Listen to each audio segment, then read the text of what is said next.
तो last class में हम लोग डिस्कस कर रहे थे ब्लैक बॉडी रेडिएशन। तो उसमें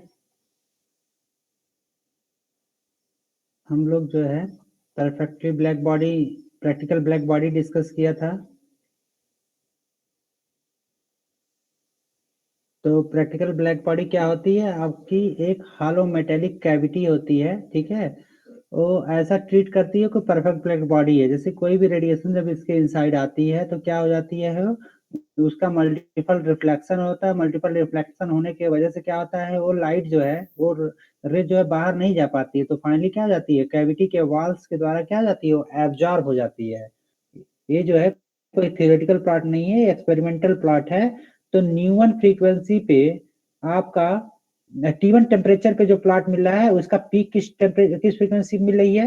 न्यूमन कुछ भी हो सकता है ना, 580 590 डिपेंड करता है कि उसका टेम्परेचर क्या है। तो न्यूमन फ्रीक्वेंसी T1 टेम्परेचर पे आपका न्यूमन फ्रीक्वेंसी पे मैक्सिमम मिल रहा है। फिर देखा गया कि जब आप जो है टेम्परेचर बढ़ा दिए तो जो ब्लैक बॉडी रेडिएट कर रही है उस समय किस फ्रीक्वेंसी का डोमिनेंस है? न्यू2 फ्रीक्वेंसी का। ऐसे ही जब और ज्यादा टेम्परेचर कर दिया तो फ्रीक्वेंसी का डोमिनेंस चेंज होता रहता है, मतलब कि कौन सी फ्रीक्वेंसी डोमिनेंट होगी वो चेंज हो गया। तो यहाँ पे क्या है, जैसे टेम्परेचर अधिक की है तो न्यू3 हो गया। तो क्या देख रहे हैं, फ्रीक्वेंसी शिफ्ट कर रही किधर? Higher frequency side. जैसे जैसे आप टेम्परेचर इंक्रीज करते हैं तो जो कौन सी फ्रीक्वेंसी, कौन सी लाइट डोमिनेट कर रही है वो किधर शिफ्ट हो जा रही है? हायर फ्रीक्वेंसी साइड में, ठीक। तो ऐसे ही सेम प्लॉट ही है जो यहाँ देख रहे हैं आप।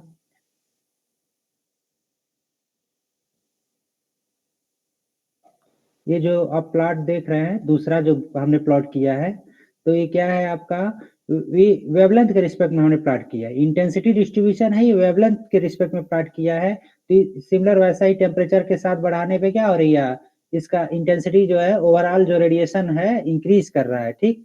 और एक चीज और नोटिस कर रहे हैं, जैसे जैसे आप टेम्परेचर बढ़ा रहे हैं तो क्या हो रही है, जो पीक है वो किधर शिफ्ट हो रही है? लो वेवलेंथ साइड में शिफ्ट हो रही है, ठीक। ये क्या था आपका एक्सपेरिमेंटल ऑब्जर्वेशन था। तो इसको एक्सप्लेन करने के लिए इस इंटेंसिटी डिस्ट्रीब्यूशन को एक्सप्लेन करने के लिए बहुत सारी थियरीज दी गई। तो एक थियरी थी वीन्स की, एक थियरी थी रेलिक जीन्स की, फिर उसके बाद एक फाइनल थियरी जो दी गई प्लांक्स लॉ की, ठीक।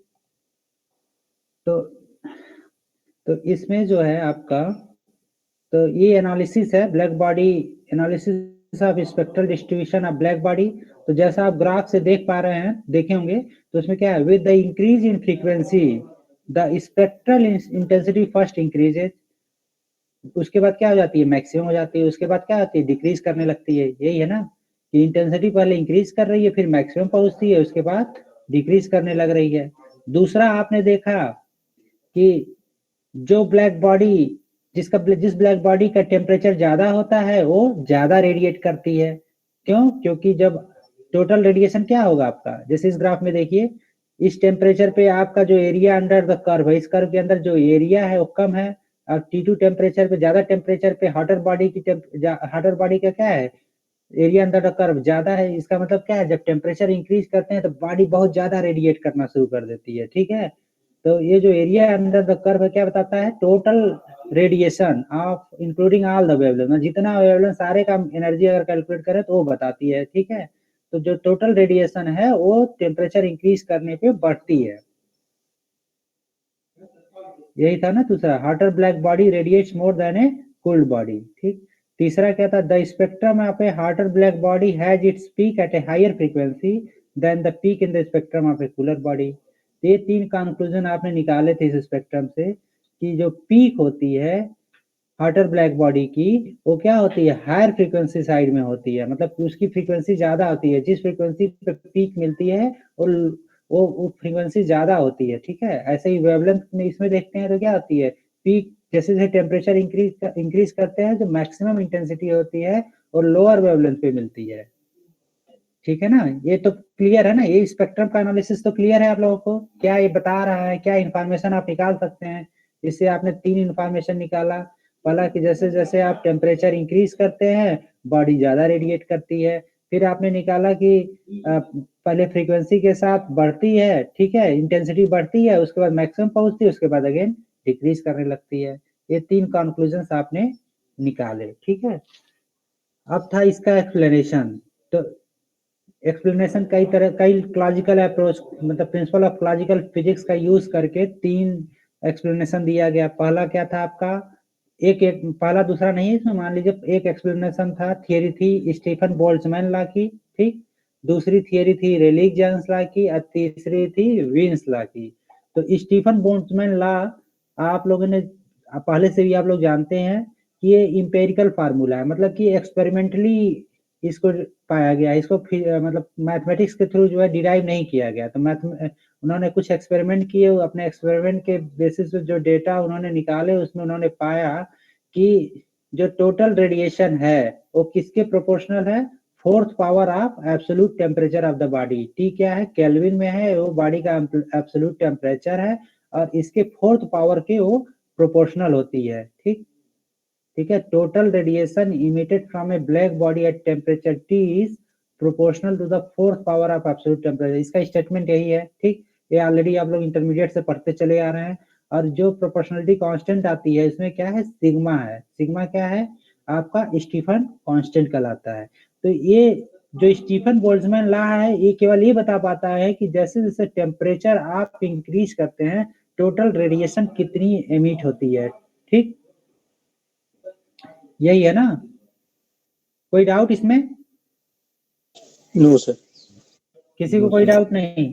तो ये पहला क्लॉजिकल एक्सप्लेनेशन दिया गया, मतलब क्लॉजिकल एक थियरी दी गई। थियरी का मतलब क्या है, कुछ एक्सप्रेशन लिख देना जो इसको डिस्क्राइब कर सके एक्सपेरिमेंटल फिनोमिना को। तो ये थियरी दी गई कि हाँ, जो ब्लैक बॉडी का जो कर्व आया है उससे ये अपीयर होता है कि जैसे जैसे हम टेम्परेचर इंक्रीज करते हैं तो जो रेडिएशन होगा वो टेम्परेचर के फोर्थ पावर के प्रोपोर्शनल होता है। ये स्टीफन बोल्ट्जमैन लॉ है। लेकिन ये लॉ जो है ये नहीं बता पाया था कि, ये तो बता दिया कि हाँ यहाँ पे देखिए जैसे टेम्परेचर इंक्रीज कर रहे हैं एरिया अंडर द कर्व बढ़ रहा है, ये तो बता दिए कि हाँ टेम्परेचर बढ़ने पे क्या है, एरिया जो है बढ़ रही है, मतलब टोटल रेडिएशन बढ़ रही है। अब किस पावर पे बढ़ रही है वो भी ठीक है, बट ये नहीं बताया कि पहले क्यों बढ़ती है, फिर उसके बाद बढ़ने का रीजन नहीं, बढ़ने का कोई फार्मूला नहीं दिया, उसके बाद क्यों आगे जाके डिक्रीज करती है उसका नहीं दिया। तो उसके बाद आया आपका विन्स लॉ, ठीक है। तो विन्स का जो, ये तो ऐसे लिख दिया है हमने। विन्स का जो लॉ था वो कुछ इस फॉर्म का था, यहाँ पे कुछ कांस्टेंट उन्होंने रखा था, ए बी समथिंग कुछ कांस्टेंट आप रख सकते हैं। तो उनका उसमें उन्होंने अपने अपने फार्मूले में, उनका भी फार्मूला क्या था, थ्योरेटिकली नहीं, मतलब मैथमेटिकली उन्होंने ड्राइव नहीं किया था, उनका भी प्रयोग ज्ञान से था, इंपेरिकल फार्मूला ही था। तो उन्होंने ये फार्मूला दिया E to power minus H nu by के टी, ठीक। तो जो ये लिखा है हमने ना डी न्यू का मतलब क्या है, intensity in the range of nu to nu plus d nu, ठीक है। तो इसका मतलब आप एक छोटा सा एरिया लें जिसकी विड्थ क्या हो, डी न्यू हो, तो उस रेंज की इंटेंसिटी यू न्यू है, ठीक। तो इंटेंसिटी जो ये दूसरा था विंस लॉ ने क्या कहा कि अगर E to power minus H nu by के टी, ये फार्मूला देख पा रहे हैं ना आप लोग। तो इसमें जो है ये क्या बताता है कि मान लीजिए ई एच न्यू स्मॉल है, ठीक। एच न्यू अगर स्मॉल है तो क्या हो जाएगा, यही था ना आपका term E to power minus H nu by के टी। और तो और क्या था फार्मूले में, 8 pi H nu cube by C cube.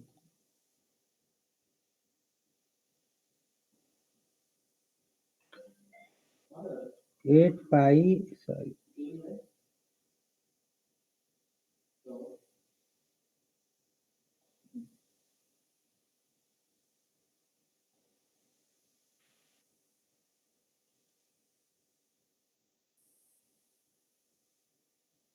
8 pi H nu cube by C cube, ये था आपका, यही आपका विंस लॉ है, यू न्यू डी न्यू, ठीक है।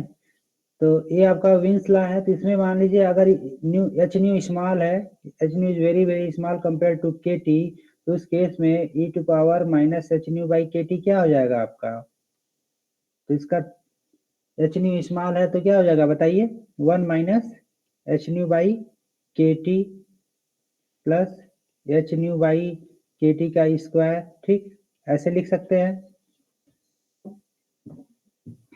तो जब ये स्मॉल है एच न्यू, तो ये क्या है, एच न्यू के टी से अगर बहुत स्मॉल है तो इन टर्म को आप क्या कर सकते हैं, जो ये टर्म्स है इसको आप नेग्लेक्ट कर सकते हैं, ठीक है। तो नेग्लेक्ट कर सकते हैं तो क्या लिख सकते हैं, E to power minus H nu by के टी को आप अप्रोक्सीमेटली लिख सकते हैं कि ये 1 के बराबर है, ठीक। तो मतलब एच न्यू स्मॉल है कंपेयर टू थर्मल एनर्जी, मतलब जो बॉडी की जो थर्मल एनर्जी है उसके वो बहुत स्मॉल, उसके रिस्पेक्ट में अगर ये फोटॉन की एनर्जी जिस वेवलेंथ पे एमिट कर रहा है वो अगर बहुत स्मॉल है उसकी एनर्जी, तो क्या हो जाएगा, ये टर्म ऑलमोस्ट क्या हो जाएगा, 1 हो जाएगा।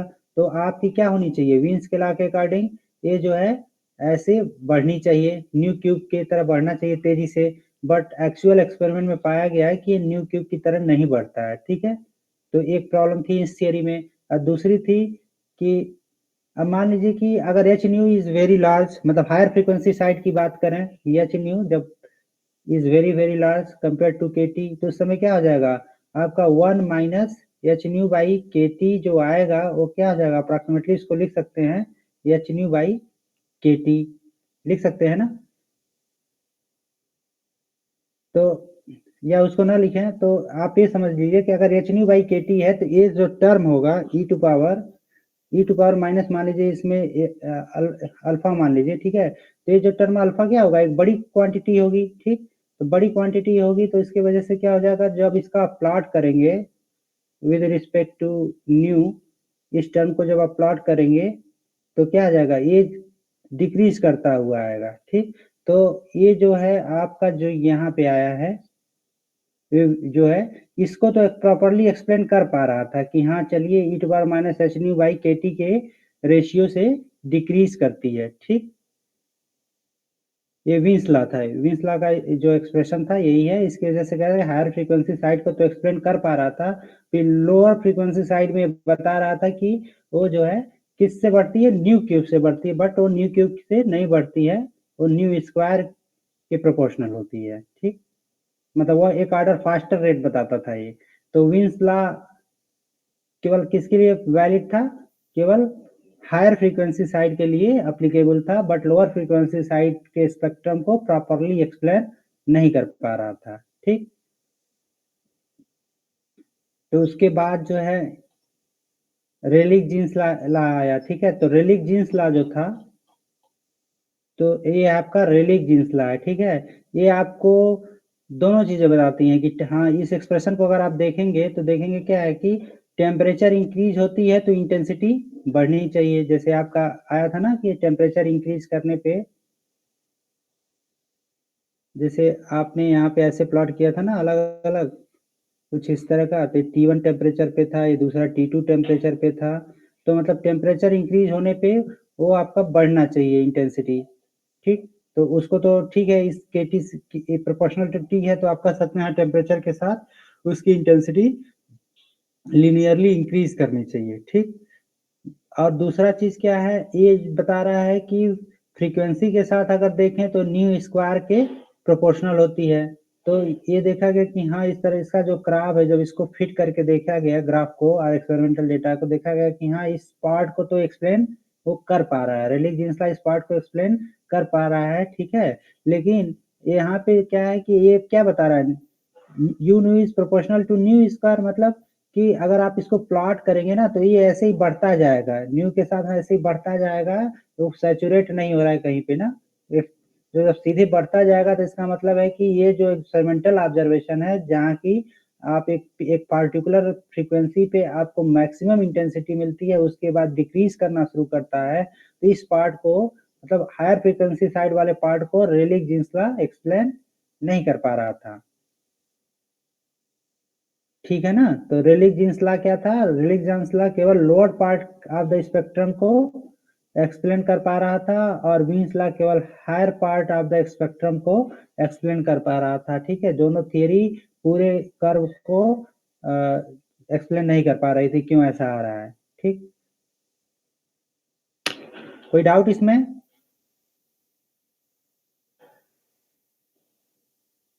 सर हेलो, लोअर पार्ट के मतलब किसके बेसिस में आप बोल रहे हैं सर, मतलब यू के या फिर फ्रीक्वेंसी के? न्यू न्यू न्यू की बात कर रहे हैं यहाँ पे, न्यू की बात कर रहे हैं। जैसे ये है ना, ये प्लॉट कैसे है, अगर यू न्यू को न्यू स्क्वायर के रिस्पेक्ट में प्लॉट करेंगे, न्यू के रिस्पेक्ट में प्लॉट करेंगे तो यही तो प्लॉट आएगा ना। तो क्या है कि अगर न्यू के रिस्पेक्ट में प्लॉट करेंगे तो ये सीधे बढ़ता ही जाएगा ना कहीं, ये इसका तो पीक तो आ ही नहीं रहा है, पीक तो मिल ही नहीं रहा है। बट एक्चुअल एक्सपेरिमेंट में क्या है, यहाँ पे पीक आनी चाहिए, उसके बाद इंटेंसिटी डिक्रीज करनी चाहिए। तो ये क्या है, ये जो एक्सप्रेशन था, फार्मूला था रेले-जीन्स लॉ का, वो केवल लोअर फ्रीक्वेंसी साइड को, लोअर फ्रीक्वेंसी मतलब जो स्पेक्ट्रम मिल रहा है ना आपको, इंटेंसिटी स्पेक्ट्रम इंटेंसिटी डिस्ट्रीब्यूशन जो मिल रही है, उसकी केवल लोअर फ्रीक्वेंसी साइड को वो एक्सप्लेन कर पा रहा था, हायर फ्रीक्वेंसी साइड वाले स्पेक्ट्रम को एक्सप्लेन नहीं कर पा रहा था। ठीक है ना, अभी भी डाउट है बताइए।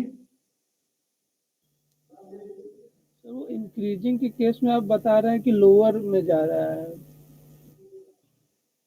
यही सर? इंक्रीजिंग के केस में हम क्या बता रहे हैं, लोअर में जा रहा है। मतलब नहीं, ये देखिए, ये क्या है, ये रेलिक जीन्स का फार्मूला है, ठीक। अगर इसको आप प्लॉट करें इंटेंसिटी को न्यू स्क्वायर के रिस्पेक्ट में, तो क्या होगा कि क्या न्यू स्क्वायर तो बढ़ता ही जाएगा ना। Yes sir.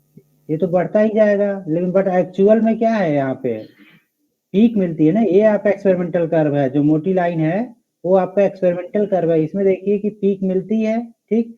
तो इस बात को नहीं बता पाया कि आगे बढ़ने के बाद इस फिनोमिना, इसको, इस इफेक्ट को कहते हैं अल्ट्रा वायलेट कैटास्ट्रोफ इफेक्ट बोलते हैं ना। तो उसमें क्या होता है कि अल्ट्रा यूवी रीजन को, जैसे इधर का रीजन फोटोन की फ्रीक्वेंसी जब ज्यादा होगी तो मतलब क्या है, वो यूवी रीजन में है, और इधर जो है क्या है आपका विजुअल और इंफ्रारेड रीजन में। तो जो यूवी रीजन का स्पेक्ट्रम आता है उसको रेलिक जीन्स लॉ नहीं एक्सप्लेन कर पा रहा था, क्योंकि उनका तो एक्सप्रेशन यही है ना, जो भी ये थ्योरी दी थी, इस थ्योरी के अनुसार न्यू स्क्वायर बढ़ते ही चले जाएगा, मतलब न्यू जो है इंटेंसिटी जो है बढ़ती ही चली जाएगी, कहीं उसका पीक पॉइंट मिलेगा ही नहीं इससे, इसको अगर आप प्लॉट करके देखेंगे तो।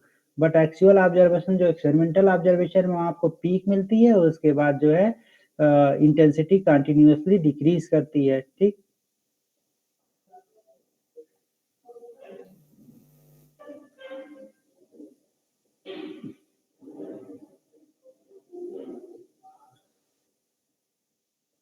ठीक है ना, ये कोई और किसी को डाउट, कोई और बताए, कोई दिक्कत है इसमें?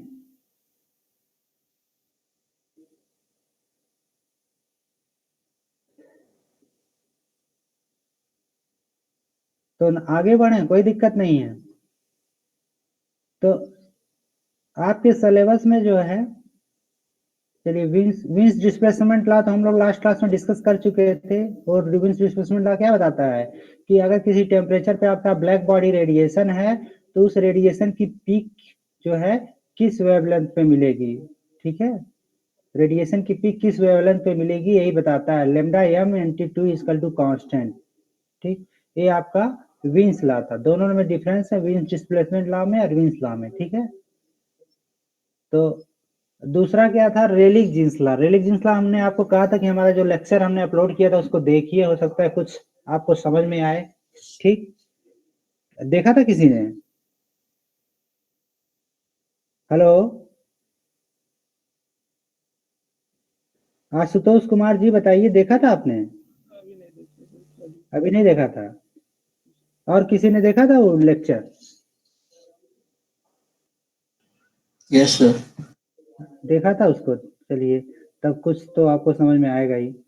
तो रेलिक जीन्स लॉ में जो क्या था कि उन्होंने एक उस ब्लैक बॉडी रेडिएशन को एक्सप्लेन करने के लिए अपनी एक जो थियरी दी, तो उसमें ये एज्यूम किया कि एक ब्लैक बॉडी जो होती है उसके अंदर जब भी कोई रेडिएशन होता है और वो अगर वो थर्मल इक्विलिब्रियम में है, तो उसके अंदर का जो रेडिएशन है वो क्या होना चाहिए, ए सीरीज ऑफ स्टैंडिंग वेव होना चाहिए, ठीक है। एक्चुअल क्या था कि मान लीजिए अगर किसी वॉल्स के, तो उन्होंने कहा कि मान लीजिए अगर जैसे आप जानते हैं कोई कोई स्ट्रिंग है, ठीक है, मान लीजिए आप देखे होंगे ना इस तरह का कि अगर किसी रस्सी को धागे को बांध देते हैं 2 इंच से और उसको ऑसिलेट कर दें, ठीक है, तो उसके अंदर क्या बन जाते हैं, इस तरह के स्टैंडिंग वेव बनती है ना। इंटरमीडिएट में कुछ एक्सपेरिमेंट ऐसा किया आप लोगों ने स्टैंडिंग Yes, sir. रेजोनेंस की वजह।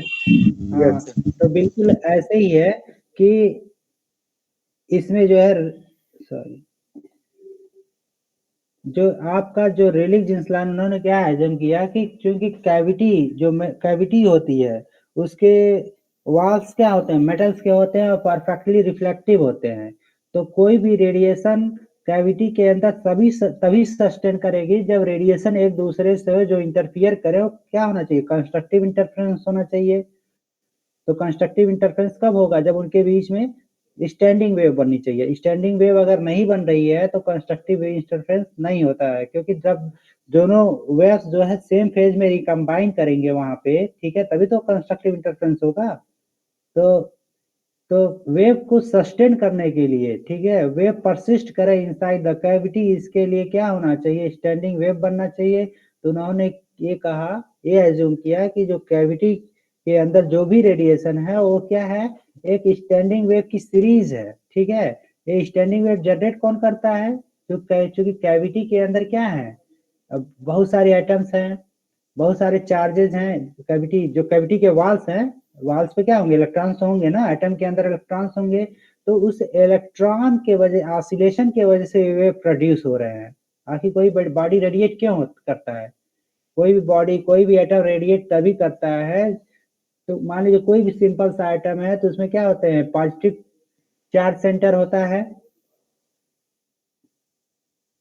जैसे मान लीजिए आप सिंपल नॉर्मल एटम की बात करें ना, तो नॉर्मल एटम में क्या होता है, चारों तरफ इलेक्ट्रॉन रिवॉल्व करता रहता है, सेंटर पे क्या होता है आपका न्यूक्लियस होता है, ठीक है। तो ये पॉजिटिवली चार्ज होता है, निगेटिवली चार्ज होता है। पॉजिटिव चार्ज सेंटर और निगेटिव चार्ज सेंटर एक दूसरे को कोइंसाइड करते हैं, तो इसका डाइपोल कितना होता है, डाइपोल मोमेंट 0 होता है, ठीक।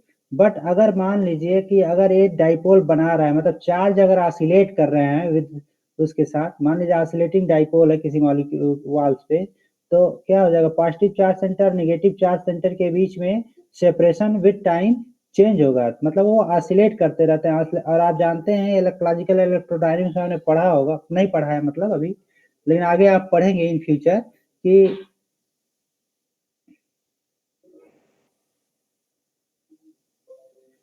क्लासिकल इलेक्ट्रोडायनेमिक्स में कोई भी एटम या मॉलिक्यूल्स रेडिएट तभी करता है जब उससे associated dipole moment with time change होती रहती है, ठीक है।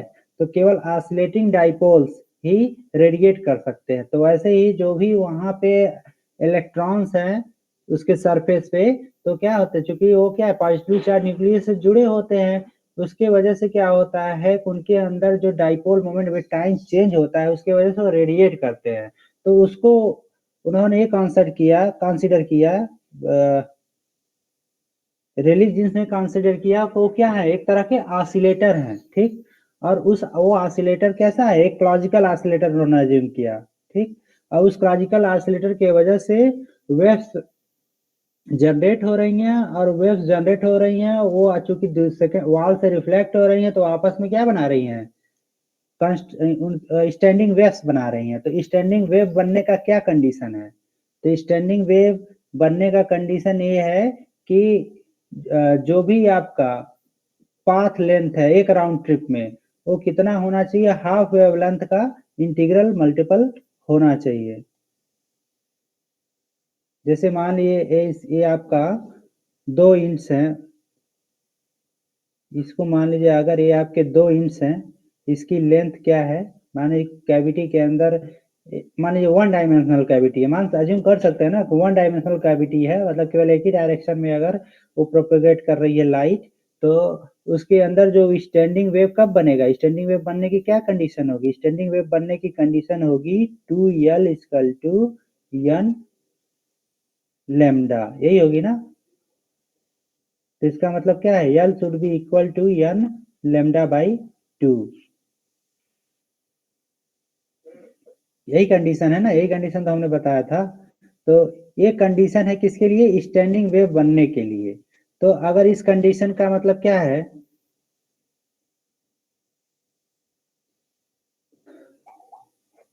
कि अगर इसको कैविटी का मान लीजिए यहाँ से ऐसे प्लॉट कर लीजिए, तो इसमें बहुत सारे मोड्स बनते हैं, इस तरह के जो है बहुत सारे मोड्स बनते हैं। तो मान लीजिए अगर n इक्वल टू 1 है, n इक्वल टू 1, तो वो कैसा दिखेगा, वो स्टैंडिंग वेव आपका कुछ ऐसा दिखेगा, ठीक है। मतलब यहाँ से वेव स्टार्ट हो रही है, फिर उसके बाद रिफ्लेक्ट होने के बाद अगेन यहाँ पे मिल रही है। तो ये जो है आपका हाफ वेवलेंथ है, ये आपका हाफ वेवलेंथ है, ये इतना, ठीक, ये इतना डिस्टेंस। तो यल शुड भी क्या होना चाहिए, lambda by 2। N equal to 1 के लिए है, एन इक्वल टू 2 के लिए क्या हो जाएगा आपका लेमडा। तो एन इक्वल टू 2 का मतलब है कि इस इंच से इंच तक एक पूरी वेव जाती है, ये पूरा वेव यही होता है ना, इसका वेवलेंथ कितना हो जाएगा आपका लेमडा। तो इससे बहुत सारे मोड्स पॉसिबल होते हैं, ठीक है। इसको मोड्स को फंडामेंटल मोड्स बोलते हैं, ठीक है। तो मतलब है कि एक ऑसिलेटर जो है बहुत सारे मोड्स में ऑसिलेट कर सकता है। मतलब कि कहने का मतलब ये है कि अगर कैविटी की लेंथ फिक्स है, ठीक है, तो कैविटी की लेंथ एल फिक्स है, तो इसका मतलब ये नहीं है कि सारे वेवलेंथ ऑसिलेट करेंगे। उसका मतलब है सर्टेन वेवलेंथ ही ऑसिलेट करेंगे, और उसकी वेवलेंथ कैसे दी जाएगी, किस फार्मूले से दी जाएगी, उसकी वेवलेंथ इस फार्मूले से दी जाएगी। ये जो कंडीशन है स्टैंडिंग वेव का, इससे मतलब है कि आपका लेमडा बाई 2 वेव ऑसिलेट करेगा, लेमडा वेव ऑसिलेट करेगा, और उसके बाद या इसको ऐसे लेमडा के टर्म में लिखें, इस एक्सप्रेशन को कैसे लिख सकते हैं, 2L बाई n। तो कौन कौन से वेवलेंथ अलाउड होंगे, कौन कौन से वेवलेंथ को ये सपोर्ट करेगी कैविटी, ये कैविटी सपोर्ट करेगी 2L को, ठीक है, 2L। फिर किसको सपोर्ट करेगी, 2L बाई 2, इसके बाद आपका L को करेगी। फिर से लिखते हैं इसको। तो इस फार्मूले से जो आपका आया कि कैविटी के अंदर कौन कौन से वेवलेंथ ऑसिलेट करेंगे, ठीक है, मतलब ऑसिलेटर किस किस वेवलेंथ पे ऑसिलेट कर सकता है, वो है आपका पहला हो जाएगा 2L for n equal to 1, n equal to 2 के लिए क्या हो जाएगा आपका L, n इक्वल टू 3 के लिए क्या हो जाएगा 2L बाई 3, ठीक। तो इस ऐसे ही बहुत सारे n इक्वल टू n के लिए 2L बाई n हो जाएगा। मतलब केवल यही वेवलेंथ अलाउड है, ऐसा नहीं है कि 2L और L के बीच में भी कोई वेवलेंथ सपोर्ट करेगा, नहीं करेगा, क्योंकि इसकी कंडीशन क्या है कि स्टैंडिंग वेव बनने के लिए कंडीशन ये होती है ना कि एंड पॉइंट पे नोट्स बनने चाहिए, ठीक। नोट्स बनने का मतलब क्या, एक राउंड ट्रिप में, अब जैसे ऐसे भी समझ सकते हैं आप कि मान लीजिए कोई भी लाइट क्या है, कोई भी रेडिएशन का एक तरह से इलेक्ट्रोमैग्नेटिक वेव ही है। तो इलेक्ट्रोमैग्नेटिक वेव है, तो इसको कैसे लिखते हैं, ई टू पावर आई के एक्स, ऐसे लिखते हैं, माइनस ओमेगा टी, ठीक है। अगर मान लीजिए टाइम के साथ छोड़ दें, टाइम के साथ हमें इंटरेस्टेड नहीं है, तो मान लीजिए आपका इन जनरल फेज फैक्टर कैसे लिखते हैं, आई के एक्स प्लस पाई, ठीक। अब क्या है कि अगर वो एक राउंड ट्रिप में क्या होना चाहिए, कांस्टेंट होना चाहिए। मतलब यहाँ से वेव गई और यहाँ से वापस आई, तो के ये कितना वेरिएशन हुआ, ये आपका वेरिएशन हुआ के इंटू 2L।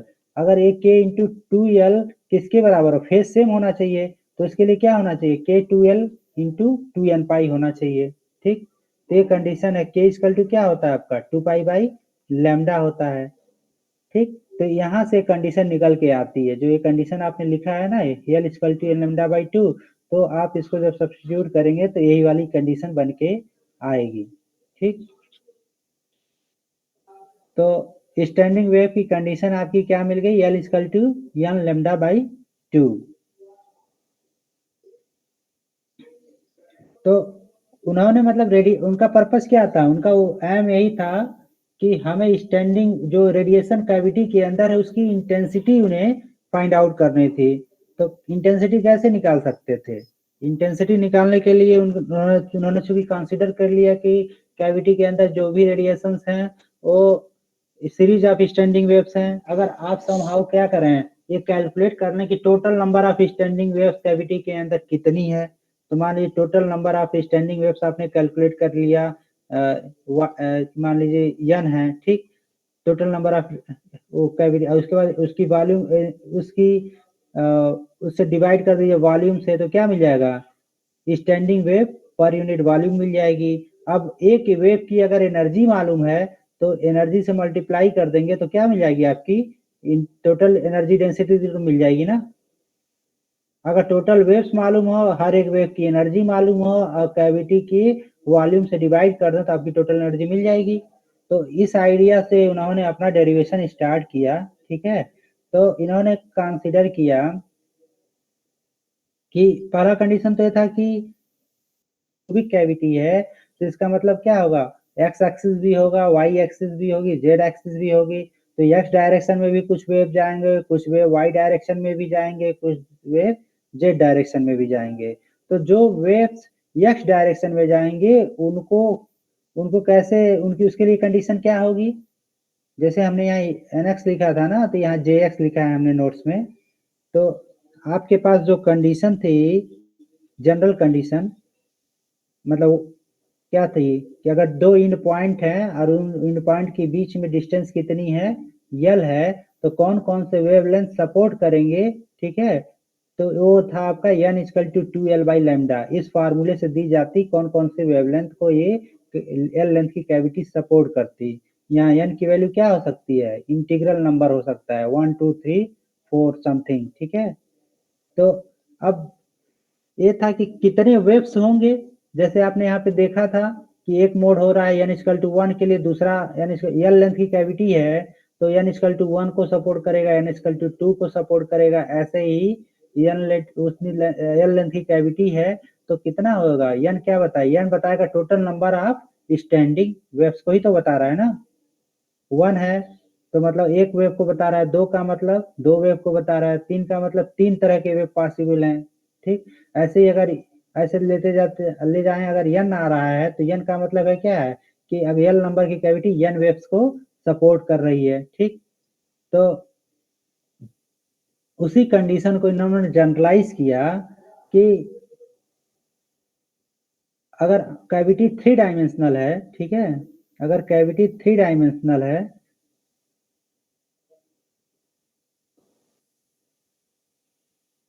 अगर कैविटी मान लीजिए आपकी क्यूबिक कैविटी कंसीडर कर लीजिए यहाँ पे, ठीक, क्यूबिक कैविटी कंसीडर कर लेंगे, ठीक है। तो एक आपकी एक्स एक्सिस होगी, एक वाई एक्सिस होगी, तीसरी आपकी जेड एक्सिस होगी, ठीक है। तो जो एक्स एक्सिस के अलोंग जो एक्स एक्सिस के अलोंग कुछ लेंथ होगी, वो लेंथ क्या होगी आपकी, क्यूबिक कंसीडर किया है ना, तो क्यूबिक कंसीडर किया है तो मतलब L x L y L z सब क्या होंगे, यल ही होंगे। तो उसके लिए जो कंडीशन क्या लिखा जाएगा आपका, स्टैंडिंग वेव बनने की कुछ कंडीशन होगी ना, इसके और इसके बीच में कुछ वेव बनेंगे स्टैंडिंग वेव, जैसे इस पॉइंट और इस पॉइंट के बीच में कुछ स्टैंडिंग वेव बनेंगे, ठीक। तो उसकी उस स्टैंडिंग वेव्स के लिए कंडीशन क्या होगी, J X equal to T L by lambda along X direction, where J X क्या हो सकता है 1 2 3। आप इसमें कंफ्यूज ना होइएगा, यहाँ जे एक्स हमने लिखा है note, number of standing waves along y direction, ठीक। ऐसे तीसरा क्या है, number of standing waves along z direction, ठीक। तो ये वेव्स जो हैं ये बता रही हैं कि एक्स वाई जेड अगर अलग अलग मतलब तीनों डायरेक्शन में अगर है, बट ये जरूरी तो नहीं है कि वेव जो है इन्हीं दोनों इंड के बीच में हो। तो इसमें ये था कि जे x j y j Z, तो ये बता रहे हैं, मान लीजिए ये था कि एक्स डायरेक्शन के लिए कितने वेवलेंथ कितने वेव सपोर्ट करेगी, वाई के लिए कितनी सपोर्ट करेगी, जेड के लिए कितनी वेव सपोर्ट करेगी। अब मान लीजिए कोई आर्बिट्री डायरेक्शन है तो उसके लिए क्या होगा, उसके लिए जो कंडीशन आएगी वो भी यही होगी ना, जे x j y j Z के द्वारा दी जाएगी। तो ये जो कंडीशन आती है J X square plus J Y square plus Z Z square, तो इसका मतलब क्या है, ये वाली कंडीशन आ गई, जो यह पहली वाली जो कंडीशन है J X equal to 2l/λ, ठीक। ऐसे ही जो दूसरी कंडीशन है, अगर जे एक्स और जे जेड जीरो हो जाए तो इसका मतलब यह है कि तीनों अगर एक साथ तो जीरो नहीं हो सकते है ना, जे x j y j Z तीनों अगर एक साथ जीरो हो जाएंगे तब तो वेव एग्जिस्ट ही नहीं करेगी। मतलब इसमें से जे एक्स की वैल्यू क्या है, इंटीग्रल नंबर, जैसे यहाँ हमने लिखा था ना 1 से स्टार्ट हो रहा था, नेचुरल नंबर था। अब ये क्या है, आपका होल नंबर है, 0 से स्टार्ट हो रही है 1 2 3, बट एक कंडीशन है कि जे x j y j Z तीनों एक साथ जीरो नहीं हो सकते हैं, एक कंडीशन थी। ठीक, अब आपका क्या है कि ये तो कंडीशन हो गई स्टैंडिंग वेव बनने की, यहाँ तो आप इजीली कैलकुलेट कर ले रहे थे, वन डायमेंशन में था। चलिए Jx क्या बता रहा है, number of wavelength in x direction, Jy क्या बता रहा है, number of wavelength in y direction. अब 3 डायमेंशनल कैविटी की अगर आप बात कर रहे हैं तो आपको जरूरत है टोटल नंबर ऑफ वेव्स को कैलकुलेट करने के लिए। तो कैसे कैलकुलेट करेंगे, तो उसको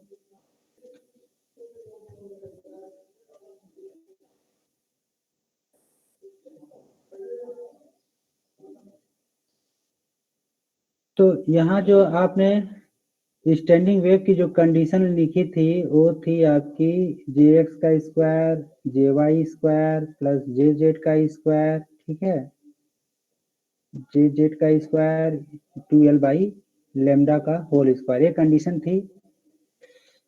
अब मान लीजिए अगर एक आप प्लॉट करते हैं, जे स्पेस प्लॉट करते हैं, मतलब जे स्पेस प्लॉट करने का मतलब ये है कि आप एक ऐसा 3 डायमेंशनल कोऑर्डिनेट सिस्टम यूज करते हैं जिसकी एक्सिस क्या हो, Jx हो, Jy हो और Jz हो, ठीक है, ये आपका Jz। तो अगर मान लीजिए, तो ये बेसिकली क्या है, अगर इसको ऐसे भी तो लिख सकते हैं ना,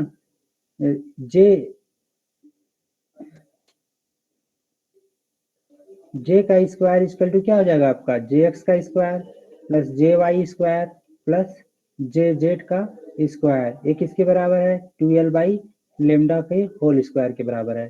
ठीक, तो मान लीजिए कि ये आपकी, थोड़ा और अच्छे से ड्रा करते हैं इसको,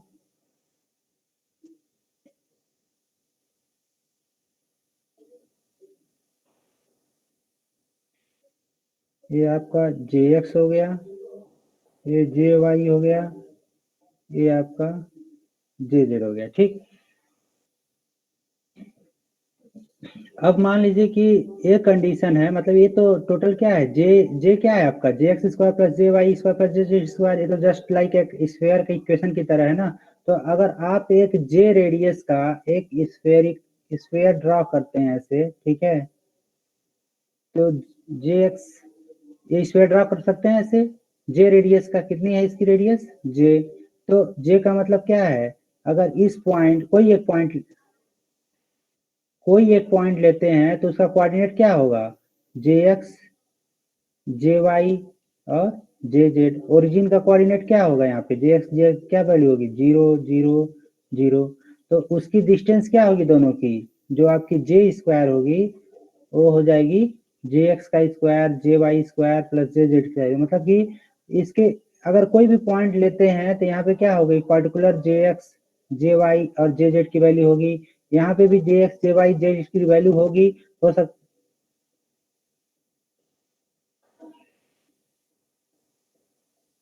तो इस स्फेयर का हर एक पॉइंट की एक Jx Jy Jz की स्पेसिफिक वैल्यूज होगी, बट यहाँ से डिस्टेंस ओरिजिन से क्या है, जे स्क्वायर ही है, वो जे स्क्वायर किसके बराबर है, 2l बाई लेमडा के होल स्क्वायर के बराबर है। मतलब इस स्फेयर के सरफेस का हर एक पॉइंट वो क्या बताता है आपको, ये बताता है कि ये हर एक पॉइंट बताता है कि एक वेवलेंथ के करस्पॉन्डिंग होता है, मतलब वो बताता है कि वो किस मोड में ऑसिलेट करेगा, जिस मोड में ऑसिलेट कर रहा है वो क्या हो जाएगी, वो उसकी, अगर ऐसे कहें कि इस सरफेस का हर एक पॉइंट ये बताता है कि अगर Jx Jy Jz की इस वैल्यू पे हो तो जो ऑसिलेशन होगा किस वेवलेंथ की होगी, लेमडा की होगी, ठीक है।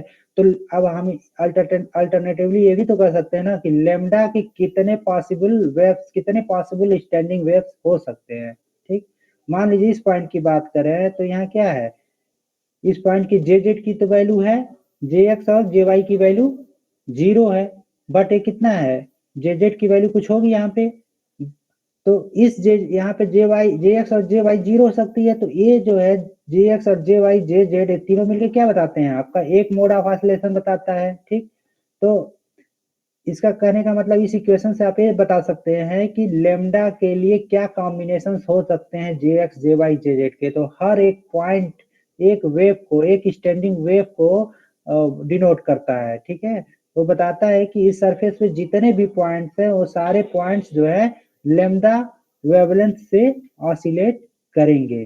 तो total number of standing waves अगर आपको कैलकुलेट करनी है तो जे रेडियस का मतलब है कि ये लेमडा वेवलेंथ से ऑसिलेट कर रहा है। अगर आप जे प्लस डीजे रेडियस का एक स्फीयर ड्रा करते हैं तो क्या बताएगा कि ये जो है किस वेवलेंथ पे ऑसिलेट कर रहा है, lambda plus D lambda wavelength पे ऑसिलेट कर रहा है। तो इस स्फीयर के जो दूसरा वाला स्फीयर हमने ड्रा किया है उस स्फीयर का हर एक point lambda plus D lambda के करस्पॉन्डिंग है। ठीक, तो आप जे क्या किसके करस्पॉन्डिंग है, लेमडा वेवलेंथ के ऑसिलेशन के करस्पॉन्डिंग है, और जे प्लस डीजे क्या है, लेमडा प्लस डी लेमडा के करस्पॉन्डिंग है। ठीक है, तो अगर आपको ये काउंट करने हैं कि टोटल नंबर ऑफ वेव्स कितने होंगे लेमडा एंड डी लेमडा के बीच में, टोटल नंबर ऑफ वेवलेंथ कितने हो जाएंगे, total number of standing waves कितने हो जाएंगे। यहाँ हम स्टैंडिंग वेव्स ही काउंट कर रहे हैं ना, एक पार्टिकुलर जे वैल्यू एक स्टैंडिंग वेव को बता रही है।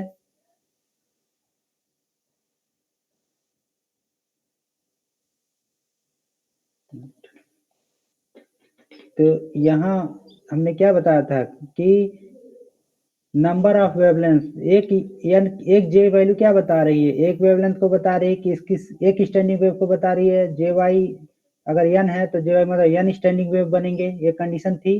तो अगर आर्बिट्री डायरेक्शन में आपने लिया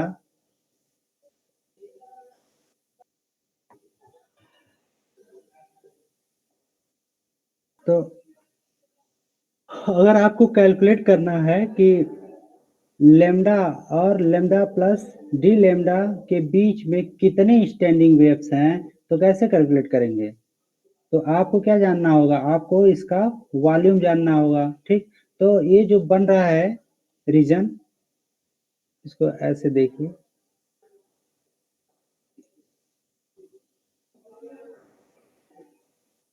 ये जो स्फीयर है आपका किसके करस्पॉन्डिंग है, लेमडा के करस्पॉन्डिंग है, मतलब जे का है। ठीक है, और जो दूसरा बन रहा है वो किसके करस्पॉन्डिंग है, लेमडा प्लस डी लेमडा।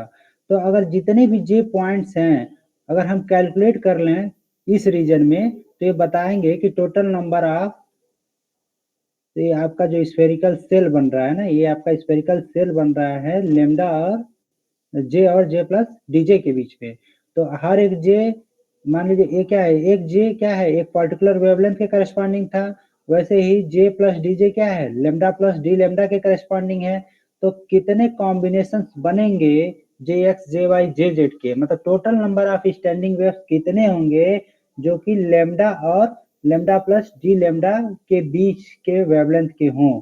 तो उसके लिए आपको करना पड़ेगा इस स्फेरिकल सेल, जो स्फेरिकल सेल बन रहा है उसका वॉल्यूम चाहिए। ठीक है, तो उसकी वॉल्यूम कितनी हो जाएगी, 4 पाई, इस स्फेरिकल सेल का वॉल्यूम ऐसे निकालते हैं ना, 4 पाई जे स्क्वायर, 4 पाई इसका सरफेस एरिया प्लस इसकी मल्टीप्लाइड बाई थिकनेस, डीजे इसकी थिकनेस है। तो ये आपका स्फेरिकल सेल है। ठीक, तो इस total number of standing waves कितने हो गए, अभी रफ कैलकुलेशन है 4 पाई जे स्क्वायर डीजे।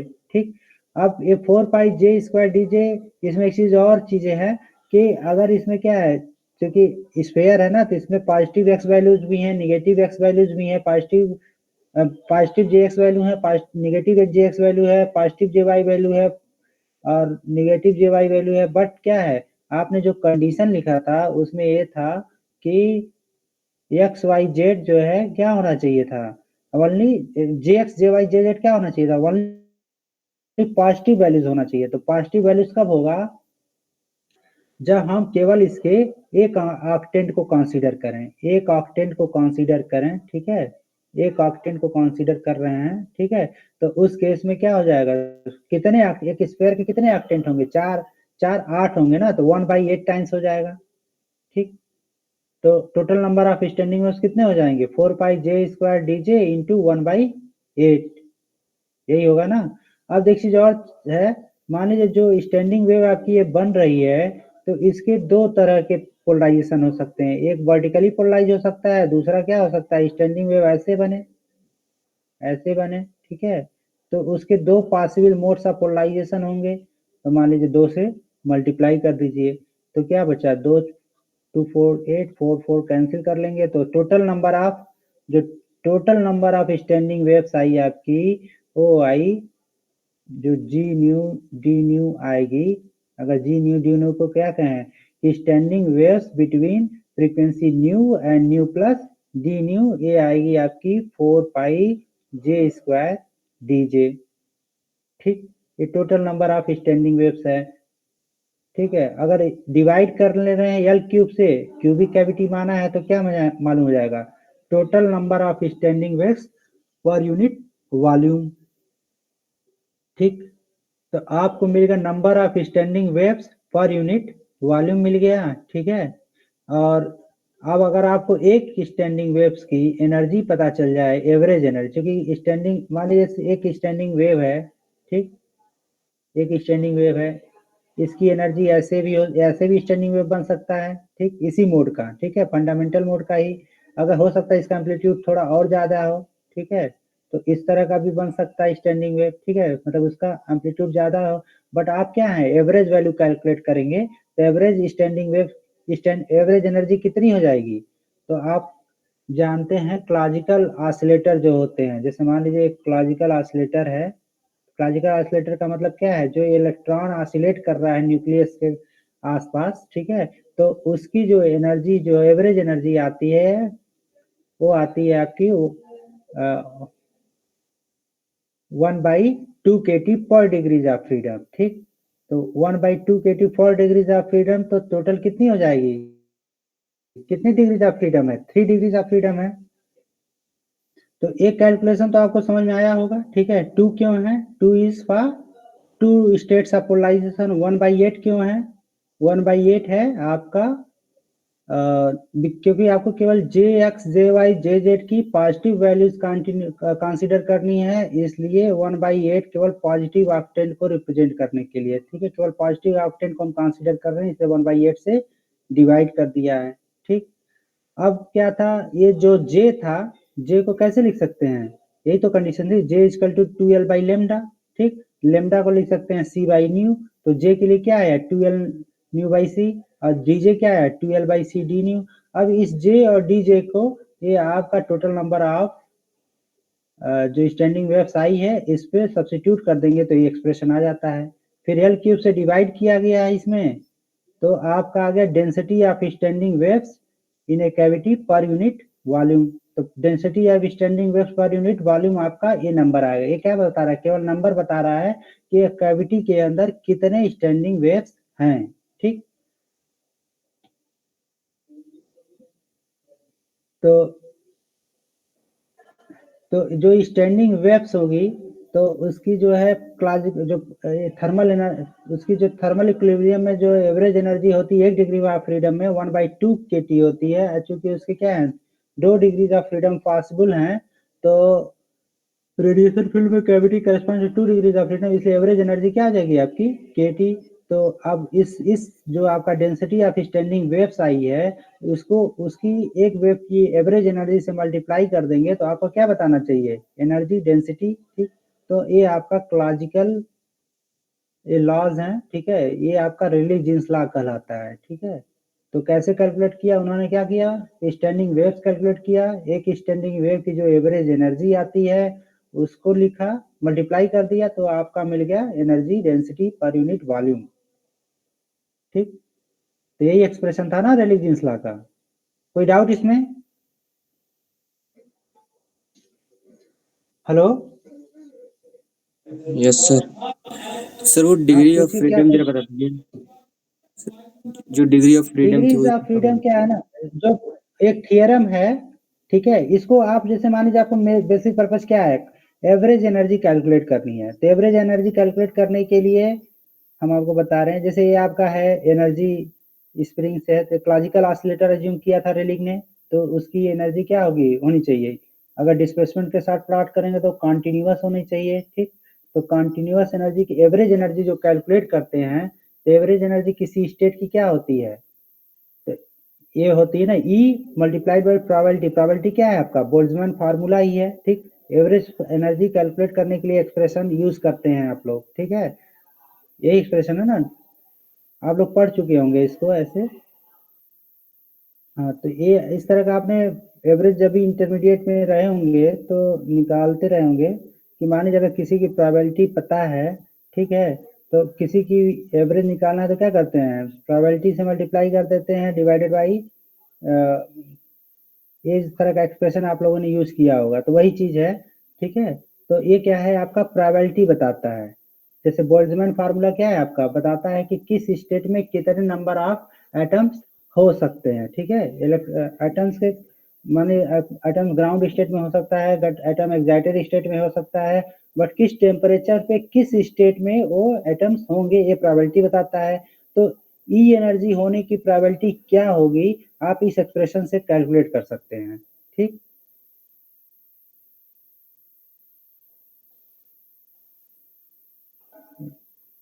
तो इसको जब आप कैलकुलेट करते हैं तो आपका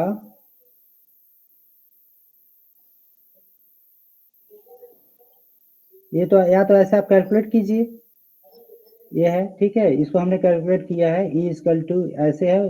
एनर्जी कहाँ से वेरी कर सकते हैं, क्योंकि क्लॉजिकल ऑसिलेटर एज्यूम किया है तो एनर्जी ई कहाँ तक हो सकती है, 0 से इनफाइनाइट तक हो सकती है, ठीक। तो इसको जब इस एक्सप्रेशन को आप सॉल्व करेंगे by assuming x equal to 1/kT, तो कुछ इस तरह का एक्सप्रेशन आएगा, ठीक। तो एवरेज एनर्जी के लिए इसको जब आप फर्दर सॉल्व करेंगे तो आपका आता है kT, तो एवरेज एनर्जी पर ऑसिलेटर आई आपकी kT, ठीक। या इसको सिंपली ये कह सकते हैं कि कोई भी रेडिएशन है उसके कितने होंगे, 2 डिग्रीज ऑफ फ्रीडम होंगे, ठीक। तो दो तरह से ऑसिलेट कर सकती है ना कोई रेडिएशन, कोई लाइट है कितनी तरह से, दो तरह से ऑसिलेट कर सकती है ना, तो एक, ठीक। तो अगर एक तरह से ऑसिलेट कर रही है तो उसकी उस डिग्रीज ऑफ फ्रीडम में कितनी हो जाएगी एनर्जी, हाफ kT, ठीक। और दूसरी आपको इससे समझना होगा, कहाँ गया, मतलब दो तरीके हैं, केटी कैसे आया आपको ये कंफ्यूजन है ना, तो केटी कैसे आया, तो उसके दो तरीके हैं, यहाँ ये, ठीक। तो यहाँ देखिए ये फार्मूला है आपका स्प्रिंग का, ठीक, यही है ना, क्लासिकल ऑसिलेटर में स्प्रिंग मॉडल यूज करते हैं, ठीक। तो इसकी क्या क्या एनर्जी हो सकती है, डिग्रीज ऑफ फ्रीडम होने का मतलब क्या है, कितनी तरीके से वो एनर्जी को पजेस कर सकता है। तो अगर इस स्प्रिंग की बात करें, क्लासिकल ऑसिलेटर इस स्प्रिंग की बात करें तो इसकी 2 डिग्रीज ऑफ फ्रीडम होंगी, क्यों होंगी कोई बताएगा, इसकी दो तरह की एनर्जी होगी, नहीं एक क्या हो जाएगी इसकी काइनेटिक एनर्जी होगी, दूसरी क्या होगी इसकी पोटेंशियल एनर्जी होगी, दो तरह की एनर्जी ना, काइनेटिक एनर्जी भी पजेस करेगा और पोटेंशियल एनर्जी। तो इसके 2 डिग्रीज ऑफ फ्रीडम, तो 2 डिग्रीज ऑफ फ्रीडम होने का मतलब क्या है, अगर जो की पार्टीशन जो थियरम है आपका, हमने यहाँ लिखा भी है, जो क्लासिकल थियरम और इक्विपार्टीशन ऑफ एनर्जी क्या है कि एवरेज एनर्जी पर degree of freedom thermal equilibrium में कितनी होती है, हाफ kT होती है, ठीक, ठीक है। मतलब एक तरीका है ये बता रहा हूँ, तो 2 डिग्री ऑफ फ्रीडम है तो कितनी हो जाएगी, half kT plus half kT, 2 degree of freedom क्यों, क्योंकि क्लासिकल ऑसिलेटर की दो तरह से एनर्जी, दो तरह की एनर्जी हो सकती है, एक उसकी पोटेंशियल एनर्जी और दूसरी काइनेटिक एनर्जी, ठीक। तो इसलिए हमने यहाँ पे kT से मल्टीप्लाई कर दिया, ये आपका total number of modes standing waves हो गए, और ये आपकी हो गई kT एवरेज एनर्जी पर मोड। तो ये एक्सप्रेशन आया रेले जीन्स का। अभी भी डाउट है? No sir. अगर भी डाउट हो तो kT जो है आप मैथमेटिकली भी कैलकुलेट कर सकते हैं, जो मैथ का एवरेज निकालने का जो फार्मूला है, ठीक है, कैलकुलेशन ऑफ एवरेज एनर्जी पर ऑसिलेटर। तो कैसे कैलकुलेट कर सकते हैं आप, मान लीजिए अगर कंटिन्यूअस डिस्ट्रीब्यूशन है तो आप क्या करते हैं, इंटीग्रेट करते हैं एनर्जी को विद डिफरेंट प्रोबेबिलिटी, ठीक। अगर कंटिन्यूअस डिस्ट्रीब्यूशन नहीं है तो क्या करें, अगर आपको डिस्क्रीट एनर्जीज है, मतलब एच न्यू है, 2 एच न्यू है, 3 एच न्यू है, अगर ऑसिलेटर इस तरह की एनर्जी परचेस करता है तो आपको क्या है, इंटीग्रेशन की जगह पे समेशन करना पड़ता है।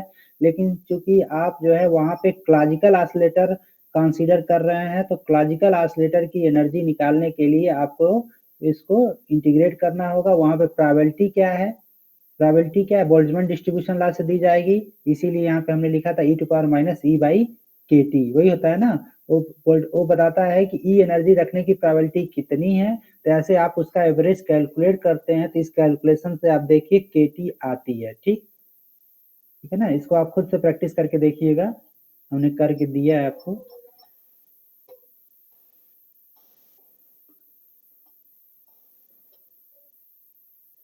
ठीक, तो इसमें तो कोई डाउट नहीं होना चाहिए रेले-जीन्स लॉ में कैसे आया। ठीक है, हेलो, यस यस सर, ठीक है। कोई डाउट है? नो नहीं सर। है ना। अब ये तो आपने देखा ही, इसको हमने पहले भी एक्सप्लेन कर लिया कि केवल किसको एक्सप्लेन कर पा रहा था, lower part of the spectrum, low frequency side में ही कर्व को बता पा रहा था कि हाँ इंटेंसिटी कैसे वेरी करती है। बट हायर फ्रीक्वेंसी साइड में जब मैक्सिमम होने के बाद जो है, पीक आने के बाद वो डिक्रीज करने लगती है, उसको ये नहीं एक्सप्लेन कर पा रहा था।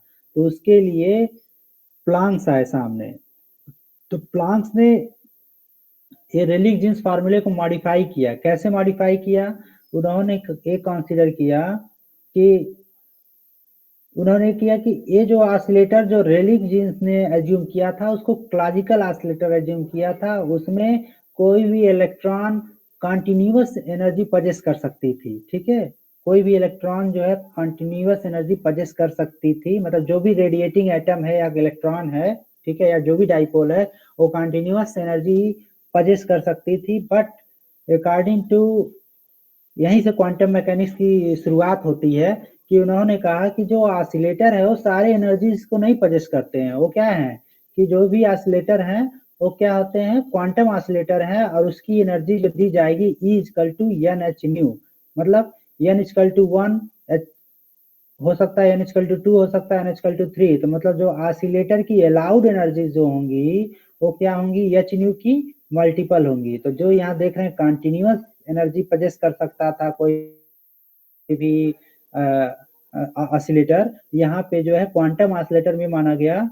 कि ये जो कंटिन्यूअस एनर्जी ना होकर डिस्क्रीट एनर्जी होती है। ठीक है, तो जो उनका एजम्पशन था कि क्वांटम ऑसिलेटर में कोई भी oscillator possess energy in multiples of hν only. ठीक है, तो क्वांटाइज हो गया ना, एनर्जी क्या हो गई, क्वांटाइज हो गई, एनर्जी जो कंटिन्यूअस ना होके क्वांटाइज हो गई, hν के मल्टीपल हो गई। बस इतना ही इन्होंने ऐड किया। ठीक है, बाकी कैलकुलेशन उनका सेम था, बाकी कैलकुलेशन सेम था, मतलब नंबर ऑफ मोड्स जैसे रेलिग ने कैलकुलेट किए थे, यही था ना आपका नंबर ऑफ मोड्स। तो नंबर ऑफ मोड्स रेलिग ने जो कैलकुलेट किए बिल्कुल उन्होंने उतना ही रखा।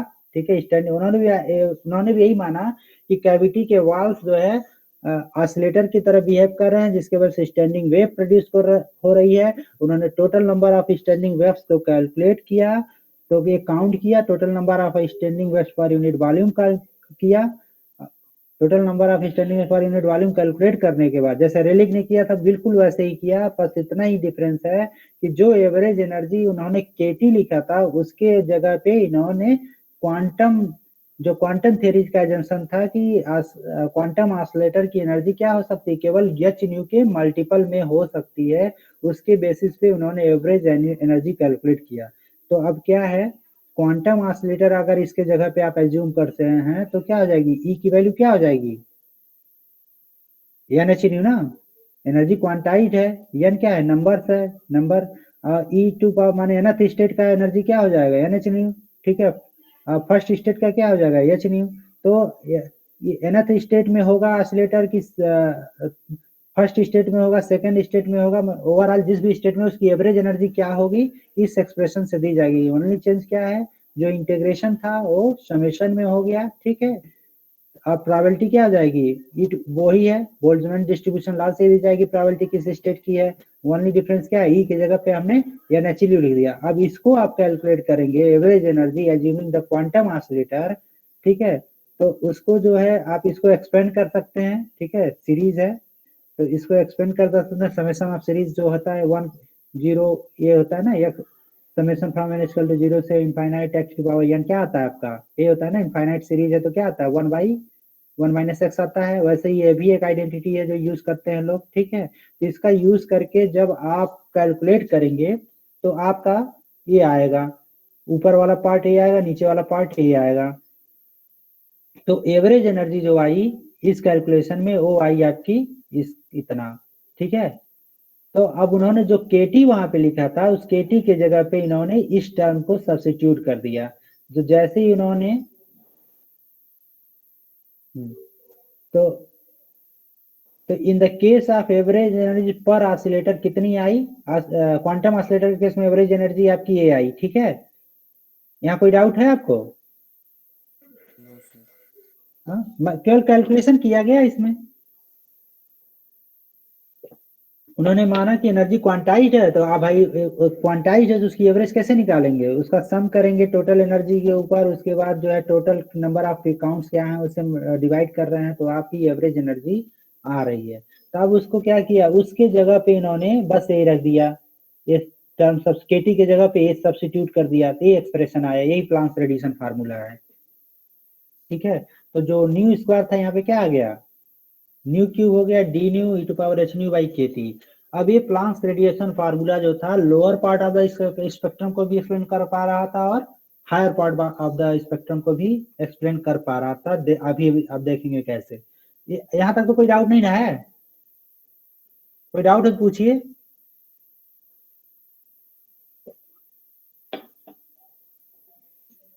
Hello, yes sir. क्या डाउट है बताइए। नहीं, कुछ डाउट नहीं है। तो ये तो बहुत सिंपल है, ये क्या है, ये तो काउंट किया गया था मोड्स और उसके बाद एवरेज एनर्जी से मल्टीप्लाई कर दिया। प्लांक के केस में क्वांटम ऑसिलेटर कंसीडर किया, रेलिग ने क्या कंसीडर किया था, क्लासिकल ऑसिलेटर था, तो क्लासिकल ऑसिलेटर की एवरेज एनर्जी क्या आई, केटी आई। क्वांटम ऑसिलेटर की एवरेज एनर्जी क्या आई, इतनी आई, ठीक। तो आपने जब क्वांटम ऑसिलेटर की एनर्जी से total number of standing waves से मल्टीप्लाई किया तो आपकी एनर्जी डेंसिटी की फार्मूला जो आया ये आया।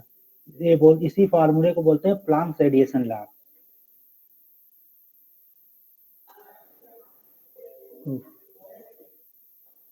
आवाज जा रही है हमारी? Yes sir. हाँ, तो अब देखिए ये, इसको देखिए एक फार्मूला है, ठीक है। अब एक मिनट, तो अगर ये देखिए लोअर फ्रीक्वेंसी साइड की अगर हम बात करते हैं ना ये, तो उसमें क्या होगा, H new should be, photon की एनर्जी क्या होगी, जो आपकी थर्मल एनर्जी है उसके कंपैरिजन में बहुत कम होगी। तो यह जब ये कंडीशन लगाएंगे लो फ्रीक्वेंसी साइड के लिए, जब न्यू स्मॉल है तो क्या होगा, एच न्यू स्मॉल होगा। किसी कंपैरिजन में अगर केटी के कंपैरिजन में बहुत स्मॉल है, तो अगर आप ये वाला जो आ रहा है आपका ना 1/e⁻ एच न्यू बाई के टी माइनस 1 वाला जो टर्म है, इसमें अगर एक कंडीशन इम्पोज करेंगे कि H nu is very very small, तो आप क्या कर सकते हैं, इसको लिख सकते हैं ना 1 एच न्यू बाई के टी स्मॉल है, ठीक है। तो इसको क्या लिख सकते हैं, 1 प्लस एच न्यू बाई के टी क्या हो जाएगी, स्मॉलर देन 1 होगी ना, तो इसमें एक से छोटी होगी तो आप इसको एक्सपेंड कर सकते हैं 1 प्लस एच न्यू बाई के टी। अब चूंकि छोटी है तो हायर ऑर्डर टर्म्स वैसे भी कैंसिल हो जाएंगे, एच न्यू बाई के टी का स्क्वायर क्या आ जाएगा आपका, छोटा होगा और ना, तो उसको आप नेग्लेक्ट कर सकते हैं। तो उस केस में क्या हो जाएगा, जब यहाँ लिखेंगे आप तो -1 से 1 कैंसिल हो जाएगा। यहाँ देखिए इसको हमने क्या लिखा है, E to power H nu by के टी को क्या लिखा है 1 प्लस एच न्यू बाई के टी, ठीक है। इस इसको देख पा रहे हैं ना, ये किसकी जगह पे है, ई टू पावर, यहाँ पे देखिए इस एक्सप्रेशन में E to power H nu by के टी -1 था। अब इसी को हम देख रहे हैं कि इसकी वैल्यू क्या होगी जब लो फ्रीक्वेंसी साइड की बात करें। तो जब एच न्यू बाई के टी इज स्मॉलर देन 1, तो उस केस में आप लिख सकते हैं to power H nu by K two is equal to 1 plus H nu by के टी। हायर ऑर्डर को हम क्यों छोड़ दे रहे हैं, क्योंकि एच न्यू बाई के टी स्मॉलर देन 1 है, तो हायर ऑर्डर टर्म क्या होंगे, और छोटे होते जाएंगे, ठीक। तो माइनस, तो उसको हम यहाँ से कैंसिल कर सकते हैं ना, हायर ऑर्डर टर्म को कैंसिल कर सकते हैं, एच न्यू बाई के टी के ऑलमोस्ट लगभग 0 होगा। तो इतना टर्म बचेगा आपका 1 प्लस एच न्यू बाई के टी, यहाँ -1 पहले से, तो 1 1 कैंसिल कर जाएंगे, तो क्या आ जाएगा आपका, ये जो पूरा वैल्यू आया के टी बाई एच न्यू। अभी इसकी जगह पे हम इस एक्सप्रेशन में जब के टी बाई एच न्यू लिखेंगे तो आपका एक्सप्रेशन आता है,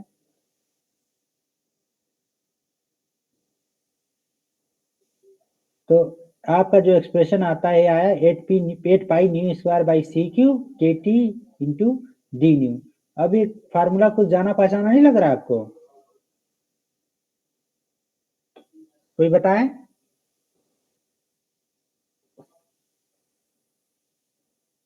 हेलो, नहीं रेलिक जीन्स ला है। हाँ, ये रेलिक जीन्स ला है। और तो आप क्या देख रहे हैं कि जब आप कंडीशन लगाते हैं लो फ्रीक्वेंसी साइड को, तो क्या होता है, प्लांक्स लॉ किसमें कन्वर्ट हो जाता है, रेलिक जीन्स लॉ में। मतलब ये क्या है, lower part of the spectrum को एक्सप्लेन कर ले रहा है। ठीक, क्लियर है ना यहाँ? तो जो रेलिक जीन्स लॉ की इंफॉर्मेशन थी वो ऑलरेडी जो है इसके अंदर है। प्लांक्स रेडिएशन लॉ जो है उस पार्ट को भी एक्सप्लेन कर पा रहा है, लोअर फ्रीक्वेंसी साइड को भी एक्सप्लेन कर पा रहा है। ठीक, अब दूसरा देखिए, दूसरा कंडीशन, अभी तो लो फ्रीक्वेंसी साइड की बात की है। दूसरा केस ये हो सकता है कि हायर फ्रीक्वेंसी साइड जब H nu is very very high compare to के टी, मतलब एच न्यू बाई के टी की वैल्यू क्या हो, एक से ज्यादा हो। तो जब एच न्यू बाई के टी की वैल्यू एक से ज्यादा होगी तो क्या होगी, ई की वैल्यू क्या होती है 2.3 समथिंग। तो अगर ये वैल्यू बहुत बड़ी है तो ये पूरा टर्म क्या हो जाएगा, ये E to power H nu by के टी क्या हो जाएगा, -1 की तुलना में बहुत बड़ा होगा। तो आप इस पूरे को अप्रॉक्सीमेटली लिख सकते हैं 1 E to power H nu by के टी। ठीक है, लिख सकते हैं ना? तो इसको आप फर्दर लिख सकते हैं, ऊपर ले जाएंगे तो क्या हो जाएगा, E to power minus H nu by के टी। अब देखिए, अब क्या है, अब इस वाले पूरे टर्म को के जगह पे हम अगर उस फार्मूले में, प्लांक्स फार्मूले में सब्स्टिट्यूट कर दें तो आपका जो एक्सप्रेशन बन के आता है ये आता है। ठीक, यही आएगा ना? तो ये किस तरह का है, ये वीन्स लॉ की तरह है ना? किससे एग्री कर रहा है? Hello, yes sir. जब दूसरा कंडीशन इंपोज किया कि एच न्यू बाई के T should be greater than 1, तो ये किसमें हो गया, वीन्स लॉ की तरह हो गया। हाँ, तो अभी क्या है, जैसे आपका कर्व था कि लोअर फ्रीक्वेंसी साइड को रेलिक जीन्स लॉ एक्सप्लेन कर रहा था, हायर फ्रीक्वेंसी साइड के लिए क्या था आपका वीन्स लॉ। तो आप देख रहे हैं प्लांक्स लॉ क्या है, दोनों का जो इंफॉर्मेशन है, मतलब दोनों पार्ट ऑफ द कर्व है उसको जो है डिस्क्राइब कर पा रहा है। तो प्लांक्स लॉ तो ज्यादा अच्छा है ना, कि आपका जो भी क्लॉजिकल लॉ से, जैसे रेलिक जीन्स था, वीन्स लॉ था, दोनों के थियरी को इंक्लूड किए हुए है। और लोअर पार्ट और हायर पार्ट, मतलब lower side of the spectrum और higher side of the spectrum, दोनों को डिस्क्राइब कर पा रहा है। ठीक, तो यहाँ तो क्लियर है ना आप लोगों को? Yes sir. चलिए, अब तीसरी चीज हुई कि ये तो था आपका फार्मूला जो प्लांक्स का था, वो क्या बताता है, intensity in the range D nu. ठीक है, intensity in the range D new, तो टोटल एनर्जी कितनी रेडिएट हुई उसको कैलकुलेट करने के लिए क्या करना पड़ेगा, ये तो डी न्यू रेंज की इंटेंसिटी है ना एनर्जी। अब पूरे रेंज की एनर्जी क्या होगी, इसको इंटीग्रेट करने से ही तो आएगी ना। अगर इंटीग्रेट कर दें ओवर ऑल द फ्रीक्वेंसीज तो आपकी क्या मिल जाएगी, टोटल एनर्जी। तो टोटल एनर्जी जो रेडिएट हो रही है ब्लैक बॉडी से, जो टोटल एनर्जी रेडिएट हो रही है उसको कैलकुलेट करने के लिए उसको ऑल द फ्रीक्वेंसीज पे आपको इंटीग्रेट करना पड़ेगा फ्रॉम जीरो टू इनफाइनाइट। ठीक है, ठीक है, फ्रॉम जीरो टू इनफाइनाइट अगर यू न्यू डी न्यू को इंटीग्रेट कर देंगे तो आपको टोटल रेडिएशन कितना, total energy of the black body पता चल जाएगा। तो आप कर दीजिए यू न्यू, यहाँ सब यू न्यू जो है ऊपर वाले एक्सप्रेशन से, इस वाले एक्सप्रेशन से यहाँ पे है ना, इसको जो है वहाँ ये से इक्वेशन नंबर 1 को इसमें सब्स्टिट्यूट कर दीजिए तो यूनिट की जगह पे, तो आपका इसको इंटीग्रेट करेंगे फ्रॉम जीरो टू इनफाइनाइट। ठीक है, अब एच न्यू बाई के टी को एक्स मान लीजिए, तो ये इंटीग्रल आपका कुछ इस तरह का आ जाता है। ठीक है, सब्स्टिट्यूशन के बाद आपका बाहर आ गया, आपका इंटीग्रल के बाहर आ गया, इंटीग्रल के बाहर 8 pi H by C cube multiplied by के टी बाई एच पे पावर 4, और ये आपका एक स्टैंडर्ड इंटीग्रल बन के आया। इस स्टैंडर्ड इंटीग्रल की वैल्यू जब मैथमेटिक्स में आप कैलकुलेट करते हैं पाते हैं पाई पाई टू पावर 4/15। ठीक है, मतलब इसको जब आप रखेंगे यहाँ पे तो आप देख रहे हैं यहाँ पे ना 8 कांस्टेंट है, पाई कांस्टेंट है, एच कांस्टेंट है, सी भी कांस्टेंट है, के भी कांस्टेंट है। ठीक, क्या वेरिएबल है, टी, और ये भी क्या है, एक नंबर ही आ रहा है आपका। ठीक, तो आप देख रहे हैं टी के किस पावर के प्रोपोर्शनल है, टी टू पावर 4, मतलब जो एनर्जी डेंसिटी है, मतलब टोटल एनर्जी रेडिएटेड है वो किसके पावर प्रोपोर्शनल है, टी टू पावर 4 के। तो ये क्या है आपका, ये तो बोल्ट्जमैन लॉ है ना। Yes sir. हाँ, तो स्टीफन बोल्ट्जमैन लॉ है, दोनों नाम है उसका, स्टीफन बोल्ट्जमैन लॉ, ठीक है, बोल्ट्जमैन लॉ नहीं है, स्टीफन बोल्ट्जमैन लॉ है, ठीक है, और सिग्मा क्या है, स्टीफन कांस्टेंट। तो इससे आप देख रहे हैं कि एक क्वालिटेटिवली जो है तीनों जो विंस लॉ थे, रेलिक जीन्स लॉ थे और तीसरा आपका जो स्टीफन बोल्ट्जमैन लॉ है, तीनों की इन्फॉर्मेशन अपने अंदर कंटेन किया हुआ है। कौन सा फार्मूला है? प्लैंक्स रेडिएशन फार्मूला है। तो प्लैंक्स रेडिएशन फार्मूला क्या है? वाइडली एक्सेप्टेबल है, ठीक है, मतलब सारे साइंटिफिक कम्युनिटी इस फार्मूले को एक्सेप्ट करती है, क्योंकि ये लोअर फ्रीक्वेंसी साइड वाले पोर्शन को भी एक्सप्लेन कर पा रहा है और एक पार्टिकुलर फ्रीक्वेंसी के बाद इंटेंसिटी क्यों डिक्रीज कर रही है उसको भी एक्सप्लेन कर पा रहा है, प्लस ये भी बता रहा है कि टेम्परेचर के साथ कितनी एनर्जी रेडिएट हो रही है। तो एक्सपेरिमेंटली जो है, एक्सपेरिमेंट के अकॉर्डिंग जो भी आपका कर्व आ रहा है, एक्सपेरिमेंटल रिजल्ट से ज्यादा मैच कर रहा है प्लैंक्स रेडिएशन फार्मूला, ठीक है। तो प्लैंक्स लॉ क्लियर है ना आप लोगों को? तो प्लैंक्स लॉ क्लियर है, तो प्लैंक्स लॉ में क्या हमने एज्यूम किया कि क्वांटम ऑसिलेटर है, रेले जीन्स लॉ में हमने क्या एज्यूम किया था? Classical oscillator. बस दोनों में इतना ही डिफरेंस है। तो हमें लगता है इतना आपको समझ में आया होगा प्लैंक्स लॉ तक, ठीक है।